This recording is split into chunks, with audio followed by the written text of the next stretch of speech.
Bago tayo mapunta sa latest chapter ng manga, mag-recap nga muna tayo ng konti mula sa mga kaganapan in last chapter. Sa last chapter nga ng manga, nasaksihan natin kung paano pinagtulungan ng 5 supernovas sila Kaido at Big Mom. Nakita nga natin kung paano nila inatake si Kaido at Big Mom gamit yung iba't ibang baon nilang mga atake. Bukod nga sa kanilang 5 na purong mga kakaibang atake yung ginawa, ang pinaka-highlights nga sa last chapter yung pagkukumpara ni Kaido kay Luffy sa mga karakter na kaya daw siyang tapatan. Kung saan kabilang nga dito sila Whitebeard, Roger, Rax, Oden at si Shanks. Anyway, mapunta na nga tayo sa latest chapter ng manga na chapter 1002. Sa pag-uumpisa nga ng chapter na to makikita natin si Kaido. At alam naman natin na in last chapter nag-transform na siya into dragon. Bali ngayon nga nag-umpisa na siyang umatake, kung saan ang atake ngang ginawa niya yung destructive wind na naglabas ng mga wind sights. Kung maaalala nyo similar nga itong atake na to sa atake na ginawa niya nung naputol niya yung braso ni Kiko Nojo. Bali pagkabitaw nga ni Kaido ng atake na to mabilis na nakailag si Trafalgar Law gamit syempre yung Devil Fruit abilities niya. Si Eustace Kid naman nakita nating naputol yung braso ng robot niya. Pero sinabi naman ni Eustace Kid na hindi daw yun big deal, since gawa nga lang daw sa scrap metal yung robot niya. Si Zoro naman nakita nating sinalag papalayo itong atake ni Kaido. At dito makikita nga nating papasugod na si Luffy kay Kaido at umatake ng Gomu Gomu no Rifle. Sa sobrang lakas nga ng atake ni Luffy halos na paatras si Kaido. At bago pa nga makarecover si Kaido, isinundan agad ni Eustace Kid si Kaido ng Punk Gibson, kung saan hinambalos nga niya yung ulo ni Kaido sa lupa. Si Trafalgar Law naman hindi nagpatalo at gumamit ng Gamma Knife. Kung matatandaan nyo guys hindi nga ito yung unang pagkakataon na ginamit ni Trafalgar Law itong Gamma Knife. Dahil during nga sa laban niya kay Doflamingo during Dressrosa arc ginamit niya na to. In fact napuruhan pa nga ng Gamma Knife si Doflamingo. Anyway, pagtapos ng matanggap ni Kaido yung bawat atake ng 3 kapitan na to medyo nagulat siya. Dahil hindi nga daw niya inaakala na kaya daw palang tapatan ng 3 unggoy na to yung durability niya. At dagdag pa nga ni Kaido na mukhang papalag daw talaga sila at hindi mukhang magpapakamatay lang na haharapin siya. At dito bukod nga sa 3 kapitan na umatake kay Kaido nag-umpisa na rin gumalaw si Killer. Gamit yung armas niya mabilis nga niyang pinuntahan si Kaido at gumamit ng Sonic Sight. Sa sobrang bilis nga ni Killer at lakas ng atake niya, nakita nating tagos na tagos yung atake na ginawa niya kay Kaido. At dito bigla ngang tinulungan ni Big Mom si Kaido. Gamit nga si Zeus, nagawa niyang kuryentehin si Killer. Sa sobrang lakas nga ng kuryente na to makikita nating sobrang nag-alala si Eustace Kid. Sinabi naman ni Kaido na talagang malalakas daw itong mga bata na to kesa sa ini-expect niya. At habang papabagsak na nga si Killer mula sa atake ni Big Mom, aatakehin na dapat siya ni Kaido.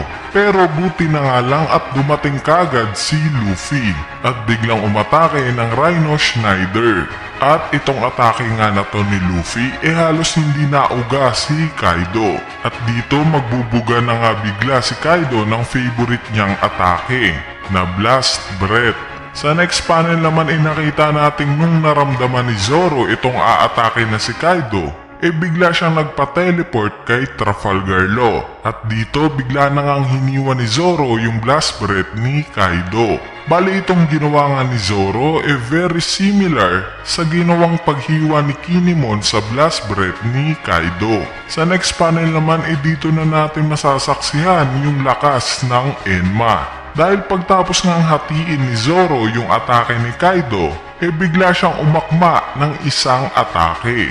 Dito kitang-kita nga natin na sobrang daming haki ang inilagay ni Zoro sa Enma. Sa sobrang dami nga ng haki na to, kitang-kita natin sa mukha ni Big Mom na sobra siyang nag-aalala para kay Kaido. At sinabihan pa nga niya tong umilag.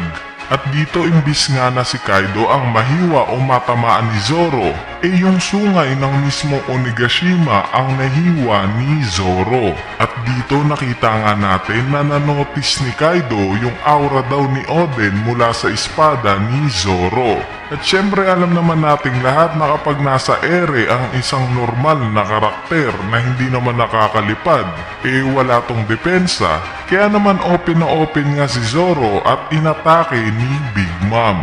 Pagtapos nga ng atake na ginawa ni Big Mom kay Zoro, nagbitaw naman siya ng Shiva's Wrath o isang atake na napakalakas gamit yung kidlat. Sa sobrang lakas nga nito, nakita nating tinamaan sila Trafalgar Law at Eustace Kid.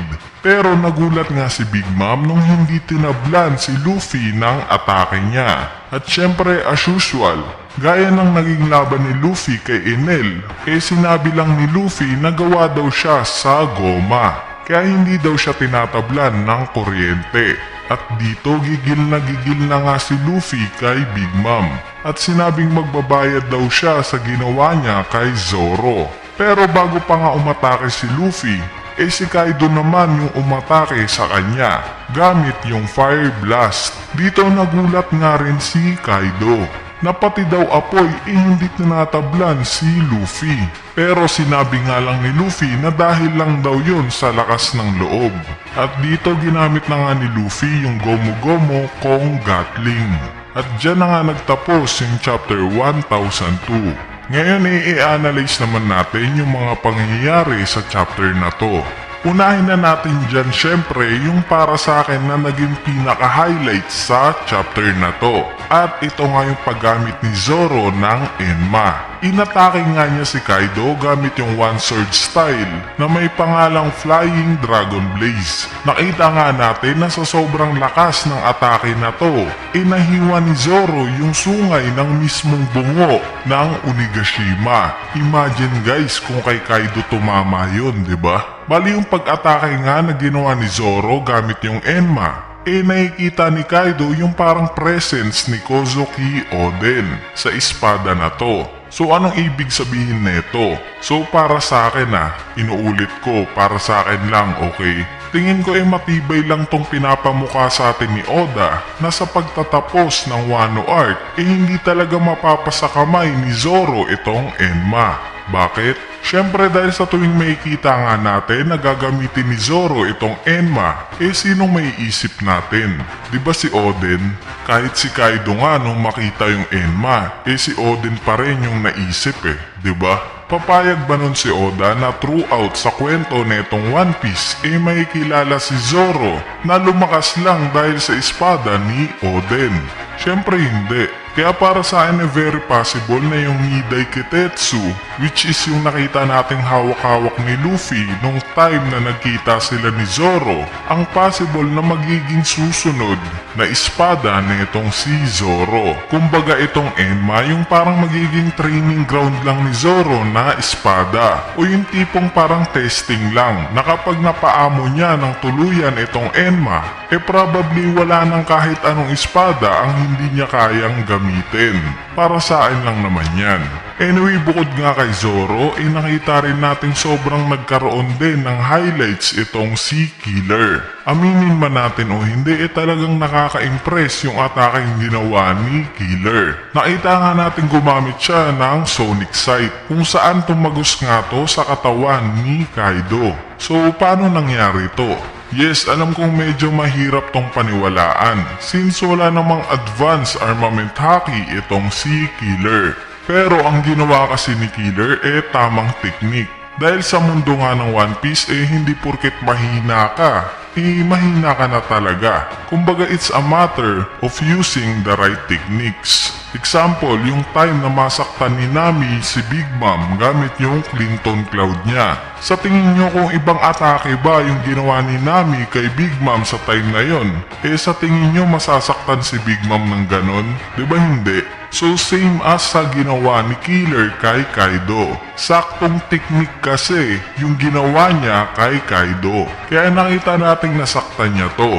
At syempre during din sa time na yan, hawak niya yung talagang sandata niya. Dahil kung maaalala nyo nga nung time na nagkaharap sila ni Zoro, hindi naman ito yung sandatang ginagamit niya, diba? Baling mapunta naman tayo sa medyo unimpressive o medyo nakulangan ako para sa akin sa chapter na to. At syempre ito nga si Eustace Kid. Ang nakita nga lang nating atake sa kanya yung paghampas niya sa ulo ni Kaido gamit yung Punk Gibson. And the rest sumigaw na lang siya ng Killer! Killer! Killer! Killer!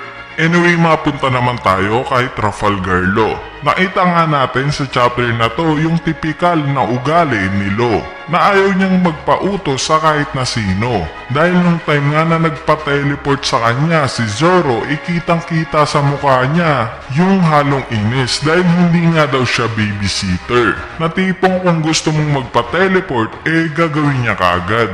Bali ang atake nga na ginawa ni Law kay Kaido yung Gamma Knife. Sa mga hindi nakakaalam, itong atake nga na to, nagagawa na itong masaktan yung internal body ng isang nilalang. Kumbaga parang Ryu o Advanced Armament Haki. Kaya nga nung time na nakita natin ginamit ni Law itong Gamma Knife kay Doflamingo, sobrang namilipit sa sakit itong si Doflamingo. At konting trivia lang guys itong Gamma Knife nga na to actually totoong nag-i-exist to sa field ng medicine.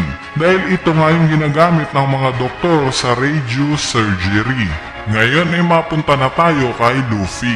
Hindi nga gaya ni Eustace Kid na pasigaw-sigaw lang ng Killer nung inatake yung partner niya. Itong si Luffy naman talagang gumalaw at gumante nung nakita niyang natamaan si Zoro ng kalaban nila. Ang pinaka-quotable nga na nangyari kay Luffy sa chapter na to yung pagtama sa kanya ni Big Mom ng Shiva's Wrath, kung saan hindi nga tinablan itong si Luffy. Syempre dahil sa goma nga siya. At ang isa pang ang quotable na nangyari kay Luffy sa chapter na to yung pagsalo niya ng atake ni Kaido na Blast Breath. At sinabing lakas lang daw ng loob kaya hindi siya tinablan nito. Alam nyo, nakakatuwa. Dahil sa latest opening nga ng One Piece sa anime, pinakita yung similar scene kung saan sinalo rin ni Luffy yung Blast Breath ni Kaido. Ewan ko lang kung spoiler to o nagkataon lang.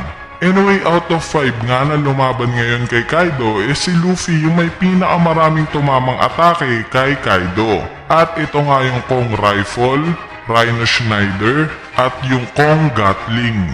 At kitang-kita nga natin na sobrang solid yung naging huling atake ni Luffy kay Kaido. As of Kaido at Big Mom naman, obviously kitang-kita natin na puro elemental attacks yung ginagawa nila. Nakita nga natin yung apoy at hangin na atake mula kay Kaido. Si Big Mom naman yung lightning o kuryente na talagang effective laban sa iba't ibang supernovas. Syempre maliban kay Luffy.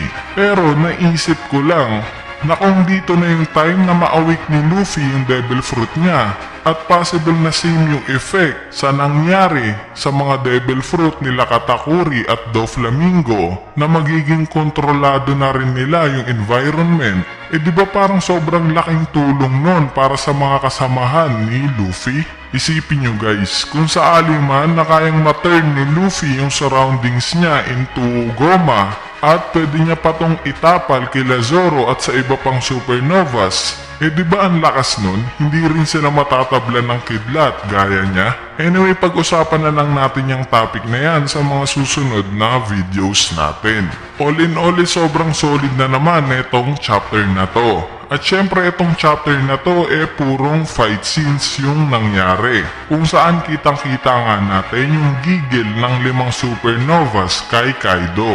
Kasi si Kaido lang naman yung pinupunterian nila diba? Kumbaga si Big Mom yung tipong support type lang na tumutulong kay Kaido sa gilid. At si Kaido naman yung tank, kung saan sinasalo niya nga yung atake nila Luffy.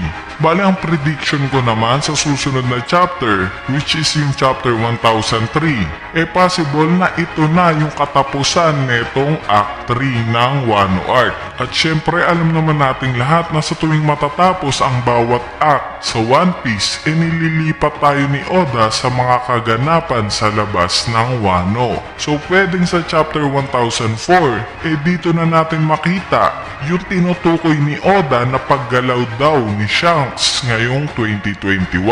Or pwede ring malaman na natin yung tunay na nangyayari kila Sabo at Vivi. At syempre possible rin na malaman na natin kung anong nangyari sa paghuli ni Kobe kay Boa Hancock. Anyway, dito na nga nagtatapos itong chapter review natin para sa chapter 1002. So kung saaling natripan mo itong chapter review natin, syempre wag mo nang kakalimutang pindutin yung like button dahil napakalaking tulong na nga yung like nyo para sa ating channel. At syempre wag nyo na rin kalimutang pindutin yung subscribe button para lagi kayong updated pag may bago tayong upload na video. So yun lang.